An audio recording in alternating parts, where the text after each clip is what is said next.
2,000 Trees, a festival like no other, taking place on a beautiful, picturesque farm just outside of Cheltenham. This party has a reputation as one of alternative music's very best festivals.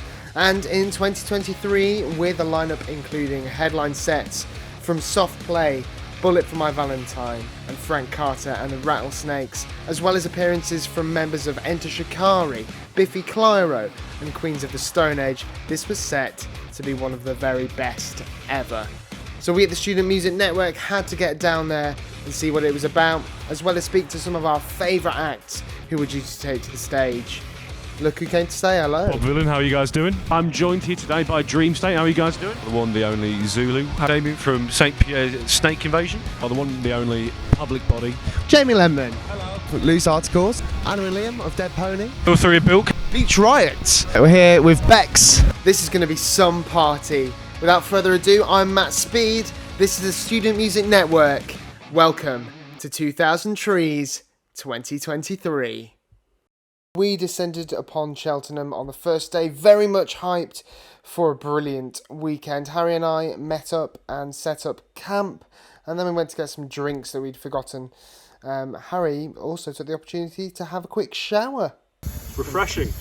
If you say so, Harry. The first night at the Forest stage was the perfect warm-up for what was to come, but we weren't the only ones looking forward to the first day. Beach Riot! We're here at 2,000 Trees. How does it feel to be here? You said on stage that it was a festival you wanted to play for a long time.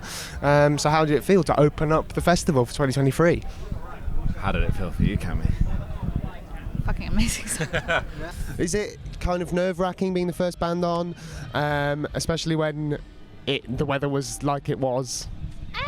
Not really. I think we're used to the rain. We're from Manchester, so we're used to the rain. We brought it with us. Yeah. But being the first band on was good because then we can just enjoy the rest of the festival. Yeah, really excited for the rest of it now. So. I've got to say, opening up second on to open up the main stage, that's a big, that's not a fun slot to have, but you guys really pulled it off. I mean, the crowd was brilliant. You can see from some of the shots, it was just massive at 12 o'clock in the morning. Yeah, it was nice. Yeah, you always want to play the later slots, but there was a point just before we were going on where I thought we might be playing to no one, but it was it's nice. Also, it's great because our friends are playing as well, and we know a lot of people that are playing, so it feels good to be around the right people and around the right music, and yeah. How have you guys been finding it so far? Loving it. I bloody love Trees. It's one of my favourite festivals. I'm great. It's exhausting. I've only been here for maybe 90 minutes. I had a bit of mac and cheese. Then I did a signing for like a whole hour. And now I'm doing 2 hours of interviews. And then I got to do a show. So it's a real whirlwind. How are you finding it so far? A lot of people have been saying that it's like their favourite festival in the entire world. Can you get behind that? It is my favourite festival. It's small, so you can get everywhere. And then all the bands are really big, so you're just like, yeah! It's the best festival. They're sort of like a big church fete. And I think as long as they keep hold of that, our sleep keep coming, and they've managed to keep hold of it. It's really great. There's just a beautiful sense of everyone being on the same page, and... Yeah. And it's not too big, you don't have to yomp around the place. It's perfect for me, I only got little legs. It's our first time here at 2,000 Trees, so we're really looking forward to it, and it's our first time actually, I think, ever playing at like a proper rock festival. Yeah. Rather than like a mixed festival, so it's going to be great. I'm really looking forward to it. Whenever people ask me about the festival, any festival, wherever it is, there's a ratio of music lovers and dickheads who just go to get wasted. And the beautiful thing about Trees is that it's got the lowest ratio of dickheads. It's been great. I've met a lot of amazing people. I've ran into friends here, which seems so unreal. Didn't know we were both going to be here 4,000 or 5,000 miles away from home. It doesn't really. Yeah, it's just weird. Yeah, very weird. Some of them not even playing; they're just here, and I'm like, what? It definitely seems to have that kind of community feel, and it's just a gigantic scene, just all meeting up together and having fun together. Is that the feeling you have as bands as well? That's definitely, yeah. Like I was thinking whilst we were playing, so Gaffer Tape Sandy played after us, and like we've been friends with them for years, played loads of gigs with them from Brighton. I was literally, whilst I was playing, was just like thinking about little small gigs we've done with Gaffer, and then now here we are, like a big main stage or a big festival. It's just, yeah, it's really cool. Really, really cool. Yeah, it brought like a nostalgic feeling almost. Yeah. Last time we toured with Gaffer was during like just before the pandemic hit, so it was just like so good to be back. Like, no, a lot of people tend to look down on, like, I'd say a quote unquote normal society, look down on heavy music and the people that play it, and they actually got into an argument in the passport line with an older woman. She was saying, I don't like the energy that the music you play creates. And she's like, you know, the mosh pits and people hurting each other and stuff. I'm like, yeah, but I am willing to bet that we are more well-adjusted than your average person because we have actually found a healthy outlet for our anger. Oh yeah, if there's anything the 2000 Trees knows how to do, it's a mosh pit.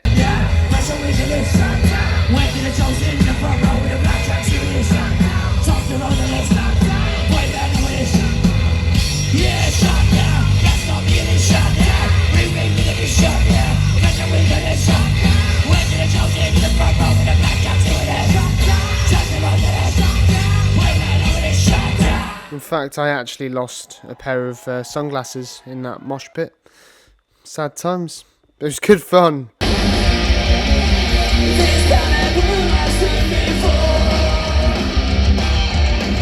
The headliners were amazing. So what's it actually like to play on that stage? We caught your set yesterday. It was, you know, brilliant set, absolutely wild at the Forest stage. But you're moving over to the main stage today, and I just want to ask, kind of what's going to change? Like, what are you more excited to change? Do you kind of wish you could hang back a bit more? How is it doing these two sort of doubles? Well, they're fun. They're just different shows, Yeah, aren't they? different shows. They require different things because I think, like, obviously, it being on a smaller stage and it being a more intimate setting allows for a different kind of interaction, really, you know? Whereas, like, some of those things maybe don't work so well on bigger stages. Yeah. Well, have you guys been playing Trees much before? So this will be my third time playing Trees. Your first time? My first time. He brought me here last year as a guest to show me what we're doing, and then just super nervous to play. I've just been to the cave and it's massive. What's the kind of the strategy when you walk out and there's not much of a crowd? Do you just have to go hell for leather from minute one and then just hope that people start vibing? You just have to play as though you're playing to like millions of people. You still give it your all. If there's still someone watching you, you still need to give it to them because it's, you know, they're going to have a great time as well if you're having a great time. Yeah. When we were sound checking, there was that two people in their ponchos, and I was like, they were really into it, and I was like, and then there we go. By the end. No matter what gig we do, I just look out and think I'm at Oasis at Nebworth, so don't matter how many people are there. I guess festival season for you as a band must be kind of an interesting time because every year you'll be doing like maybe a bit of a later set or on a bigger stage or whatever. So what's that like, that progression? Because you guys are obviously on like a upwards trajectory at the moment, like building on year on year. So how is that for you guys? Yeah, it's quite rewarding in a sense, like every year sort of slowly creeping up the stages, getting to play to more and more and later slots. How has this year been for you guys as a band? Yeah, it's been, go on, you go. How has this year been? Yeah, we did a tour at the start of the year, that was good. We've done a lot of festivals and that. It's been pretty up and down, you know, like I mean, just like normal life, it's like that being in the band, do you know what I mean? Sold out the tour as well, which was good. Just before we actually went off to go and play. Yeah, we're just kind of like getting into our festival bit now. Like we've got like a month full of festivals and all scattered about, but yeah, it's good, man. We're having a laugh. I think I talked about a month ago, the release of your latest album, Big Mess. A month on, how are you guys feeling about it? Yeah, feeling good. Yeah, I'm happy. Yeah, good. Norway loves one of our tracks, which is good. It's Finland for some reason. So. One song's been listened to. What, has that just got like mad stats in Finland or something? For one song. Yeah, just one song. I had no idea what. Which one is it?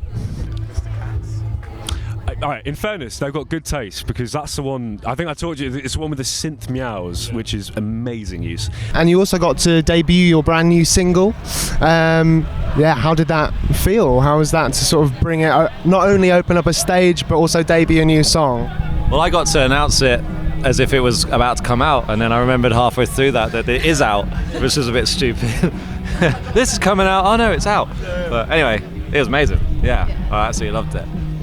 And the crowd seemed to enjoy it as well. Like, it was fairly early in the morning, but there were still some people bopping around. It's kind of nice vibes, right? I think we're happy. I'm really happy. I'm for like 11 a.m. You know, on the first day. You're not expecting like everyone to be absolutely off there. So yeah, it's great. It was nice seeing a lot of people singing in the new song. Like you could see a lot of lips moving around. So yeah.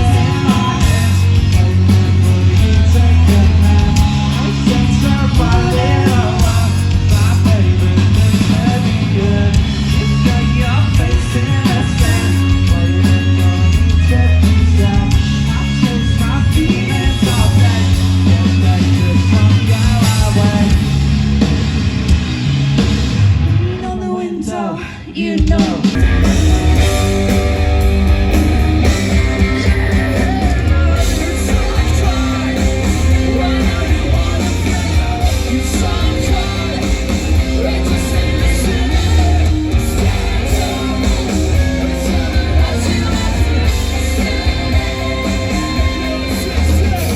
Don't wanna stay low. That's the way cemetery gets maybe. We will be trees and we will not surrender.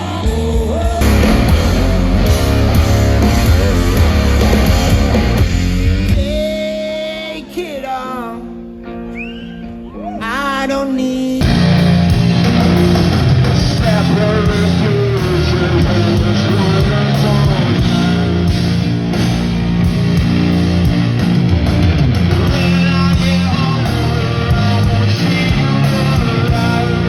Whenever I hear Snake Invasion in a Saint, I'm thinking like Patrick, right? But you've gone St Pierre Snake Invasion. Yeah. So what's going on? So St Pierre is a town. It's an actual town, and in 1902 there was an eruption of the mountain called Mount Pelée, which the town was situated beneath or by. And so basically everything you could imagine going wrong. So there was like mudslides, tsunamis, earthquakes. Snakes came in to the town and ate people and ate cattle, and they were eaten by cats, like giant street cats. So it was just kind of, I read it in a book of lists. It was like the top 9 strangest disasters of all time, and that was number 1. And I read it and it's like, well, that's kind of a metaphor for like anything that can go wrong will go wrong. And being Welsh, I was a bit of a pessimist back in the day, but yeah, it just struck me as like a name that when you see it on a bill, you know that you know that you're not seeing a folk band, you know. And the interesting thing about the name, actually, so we always talk about we cursed ourselves with the name because it's about a place where everything goes wrong, and we've had loads of stuff have gone wrong. But the first song off this album, Submarino, is about a submarine sinking to the bottom of the ocean. Before, yeah. And so that's really unfortunate. I didn't know about it until like I saw an article about bands to check out at Trees, and being an egotist, I had a look, and we were in there, and it referenced that song and the submarine, and I'd never really given it much thought. But then when I looked, if you look at where the Titanic wreck is, it's about 900 miles from Boston, but it's about 400 miles from St Pierre. You are. I'm like shift away. I think you might actually be cursed. I know you like design a lot of clothes and like they all look awesome. So I wanted to ask if you were tasked with designing some clothes for any other act on the bill, who would you choose and what would you make them? I really want to style Cody Frost because they already have a really cool style, and it's red, so it's right up my street. And I feel like I would go for like, because Cody usually wears like quite not massive things, so I think I'd do like some massive like wings, like a little red like bralette and like a little, maybe like a tutu. I don't think that's Cody's style, but like they would rock it. We were having a lovely time, but one person who wasn't having a great time was the Barbie doll on the drum kit. That made me laugh so much, because every time you did the kick drum, like Barbie would just fly off. Funny. Where did that come from? It's a new thing. Our friend gave us the Barbie quite a while ago, and now I'm bringing the Barbie on tour with us quite a bit because, so our friend can be on stage with us. I got to ask, the name Bilk, can you tell me where that come from? No. Because we've kind of, at the Student Music Network, had our own interpretation. And it might be not a great one, but I've interpreted it as box of milk. So what I've got here is a box with our lovely branded logos, as you can see here, of milk. What I want each of you to do, I was going to have just one of you do it, but there's 3 of you, so it's quite convenient. I'm lactose intolerant. I did email your manager, so you're sure? Yeah. I checked, so you're not getting out with this one. All right, so do you just want to, what we'll do is we'll go left to right, and so if you want to take the left one first, and you grab the middle, and then Luke, you grab the side. What is it? So what I want you to take a sip. I want you to tell me what milk you think is in that cup. We have 3 different types of milk, including one mystery milk. It's a Britney Spears Barbie. She gave me the Barbie Britney.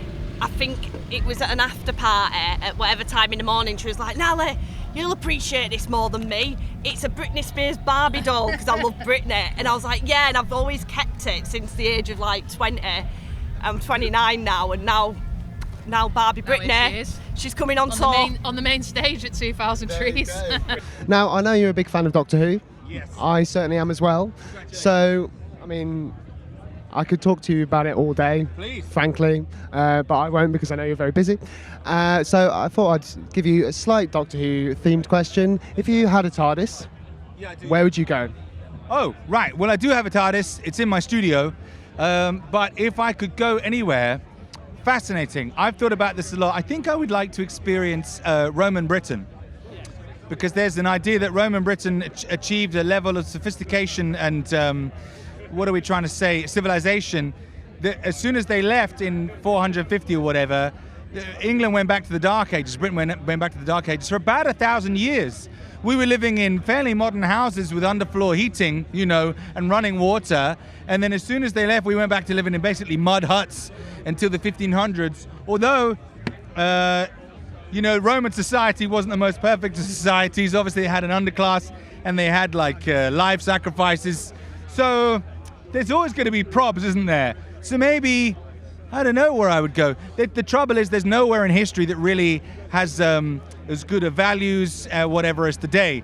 So if you want good social values, you're out of luck. Stick with today. But if you want cool mosaics, hey, go to ancient Rome. Feel like you could rock up with a guitar and just play in the Colosseum or something? I'll blast them. And then they put me on the chopping block straight afterwards. Feed me to the lions. But the experience would be class, wouldn't it? Yeah, if I knew, I'd be like Indiana Jones. If I knew I was on the way out anyway, I'd just stay there. Good plan. One of you is getting the mystery milk, and I'm not going to tell you who, and I'm not going to elaborate what it is, because it's creepier to say mystery milk. Where is my thing? A strawberry. Last time I talked to you, I talked about one of my favourite songs, Crisp was, and I would be like a whole thing of I'm going to get you to rate all these crisps or anything, but just grab a crisp and tell me if you want a crisp. I don't know why I'm just giving you crisps, and tell me what is your favourite crisp. Favourite crisp? I'm trying to look for it now. There we go. Chili Heatwave, is it? A lot of your sort of ethos as a band, as a musical group, is based around DIY, independence, collaboration. And over the last year, you've just released a deluxe album. You've covered some remixes with a few smaller artists, a few bigger artists, and you've just announced your support for the tour. So I want to ask, how does this mindset of DIY, constant hustle, improving, trying to get your work the best you can, how does that affect these sort of decisions, these collaborations? Well, in terms of collaboration, it's not too big of an issue because we tend to just work with friends, really.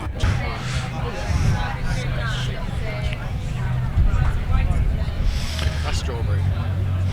like the DIY aspect of the band is really out of necessity more than it is like a choice. Do you know what I mean? So we've had to be DIY and we've had to be independent because the deals that people offer are unfair, and we just don't want to take those. You know? Is that what inspired you guys to start Ghost Theatre and sort of just start releasing it on your own label? Yeah, exactly. It's necessity. Do you know what I mean? So it's necessity. We've got to get the music out there one way or another. Oh my god, that one's strawberry as well.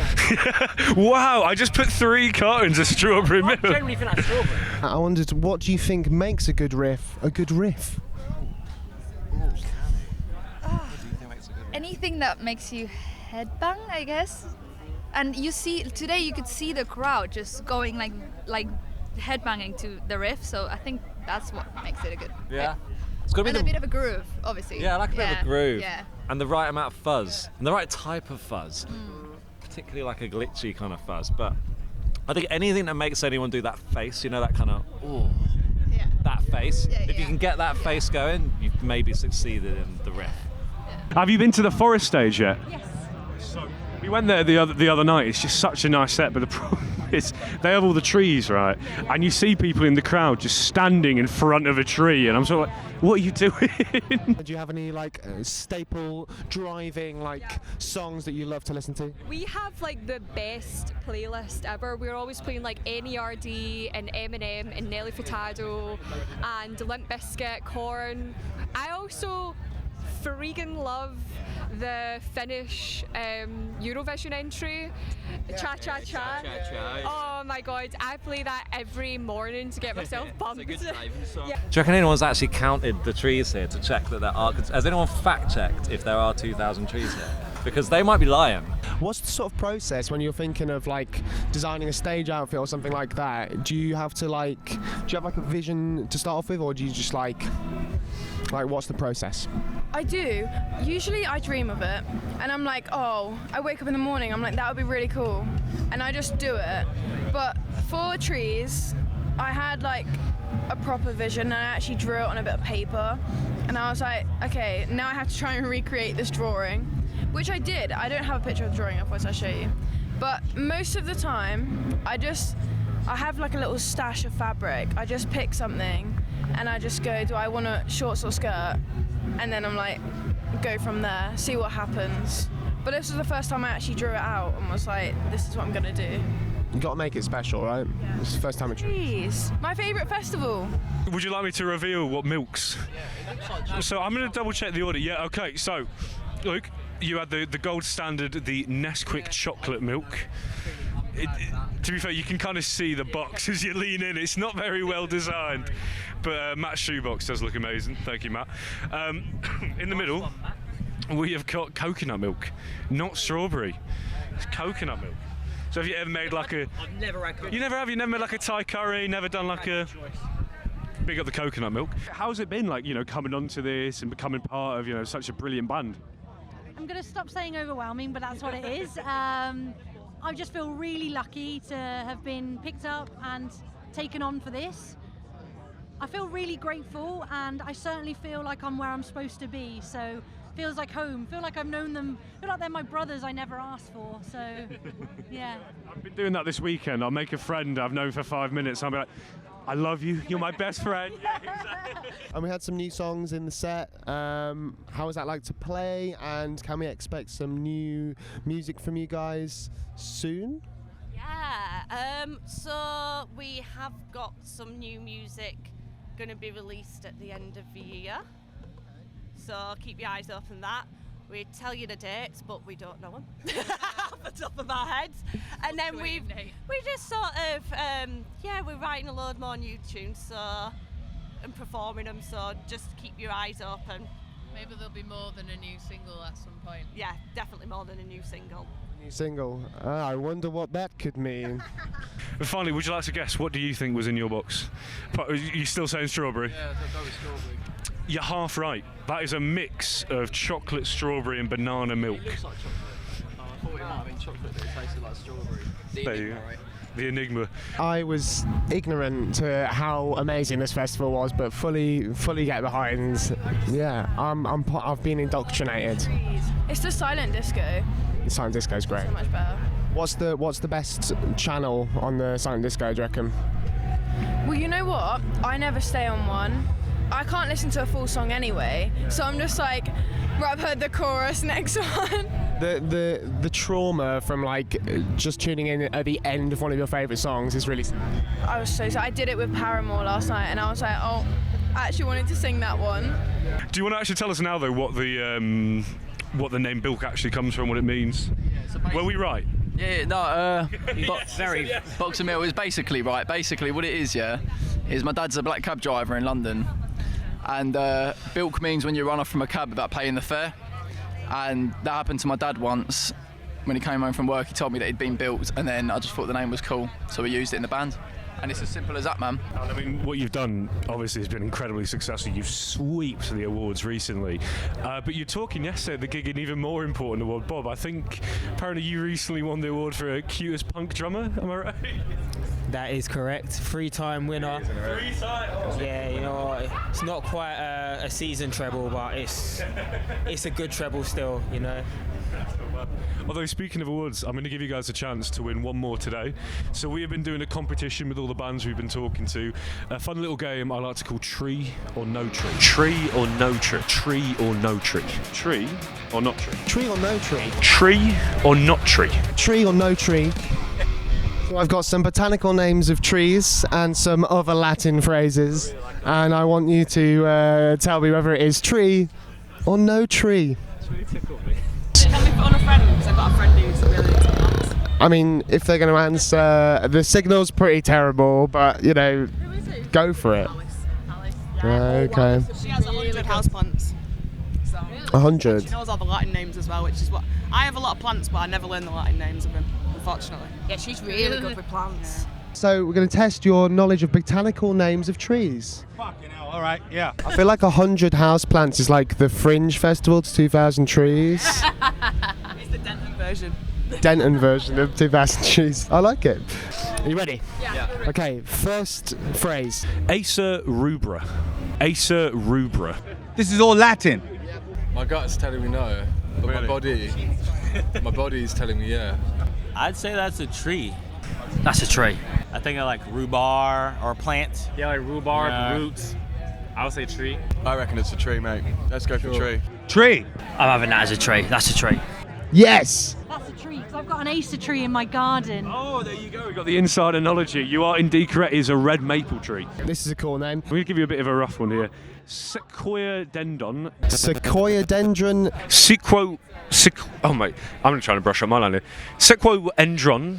Giganteum. Giganteum. Sequoiadendron giganteum. Giganteum. Yep. Damn. I would assume because sequoia. Yeah. But it's going to be a trick question. Now, sequoia is a tree, but this could be to throw me off. Sounds like a big tree. Big tree. It sounds like rhododendron. And it sounds like a sycamore. Wait, but rhododendron's a bush, not a tree? Yeah, but sycamore is a tree. Yes. We're not far from the Sequoia National Forest. I'd say that it's a tree. Yeah, let's go for big tree. I'm going to say tree, though. Big old tree. It is a giant redwood. Oh, like me. We know because we're California. We have some context. Yeah, you're California. I should not have gone for the redwood one then. Yeah. Tree. I get redwood. Yeah, because that's like part of like when you're poor and you want a vacation, you go there. Trees. Trees. Yeah.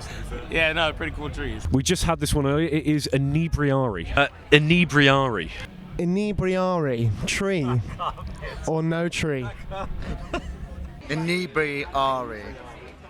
You're on the ball. I'm just on it immediately. Yeah.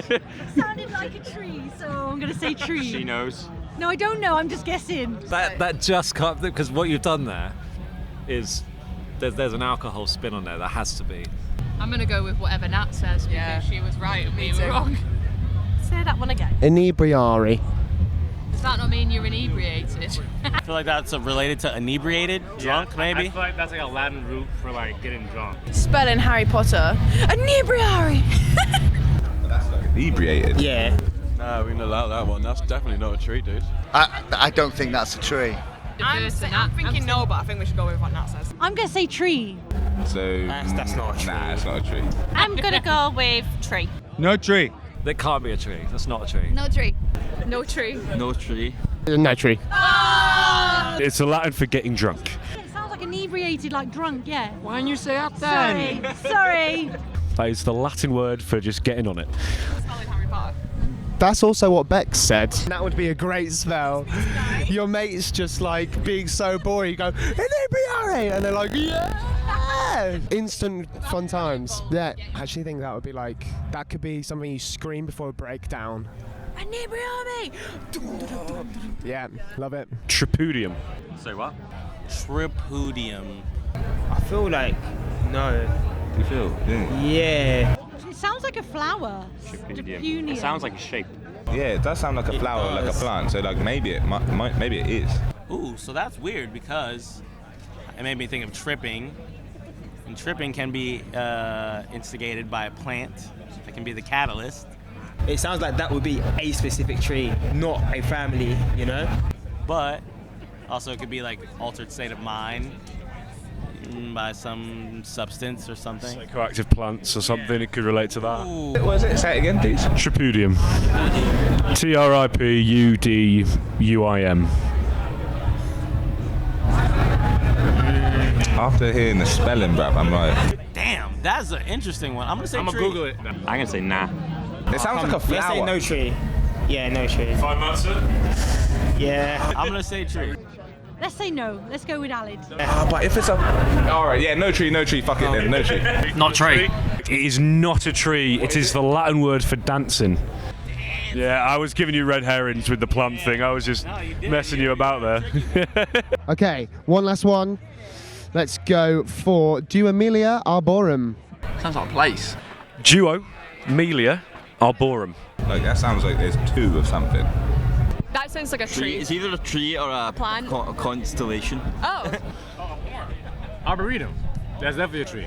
Well, arborum means tree as well, but it could be something that is tree-like. Duomelia arboreum. It's like a Harry Potter spell, doesn't it? Like. Yeah. Duomelia arborum! And then you turn into a tree. But I'm going to go with my gut and say tree. I'm gonna agree. I would support my man. I think no. Yeah, no. No, I think it's a tree. I'm going tree. I'm going to say no. No tree. I'm gonna say no tree. So it's a sort of trick question. You're right as hell, but you're also wrong as hell because it stands for 2,000 trees. But that's trees. That is true. I'm going to say I got 4 out of 5 on this. Yeah. Do you feel good about yourself? There's some dogs for the purposes of the recording. There is a little dog and it's very, very cute. And you actually are our champion so far. We're all going to stay champions because ain't nobody getting more than that. I studied botany at uni as well. Did you? These bands are dum-dums, bro. Those are cute. If it was good about dogs. It's way more exciting. That's a Jack Russell. Correct. Whey. Well done, Jamie Lenman. 80%. The tree or no tree king. Well done. That was excellent. So, what have we learned? 2,000 Trees is a welcoming and beautiful festival with the best alternative music can offer and much more. A brilliant community that we were welcomed into with open arms. Me and Harry had an awesome time.